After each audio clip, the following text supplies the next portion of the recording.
কিন্তু আবু বকর সিদ্দিক বড় আদবের মানুষ, আল্লাহ নবী দাঁড়ানো থাকতে আমি আবু বকর নামাজ পড়লাম, আস্তে করে নামাজের মধ্যে পিছনে নামে নবীর সামনে দিয়ে আসছে। এখন নবীজির নামাজ পড়াচ্ছে কিনা, বসি না দাঁড়াই, জোরে জোরে বসি না দাঁড়াই, বসি। আবু বকর কি করে, মুকাব্বিরি করে, মাইক নাই, নামাজ পড়ে দাঁড়াই না বসি, দাঁড়ায়।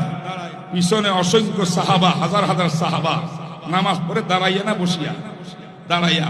বুঝা গেল নবী ইসলামের দুনিয়া থেকে বিদায়ের কয়েকদিন আগে শেষ আমলটা ছিল, ইমাম যদি উযুর কারণে বসি নামাজ পড়ায়, তাহলে মুক্তাদির যদি কোনো সমস্যা না থাকে, সে বসি পড়লে নামাজ হবে না, সে দাঁড়াইবে।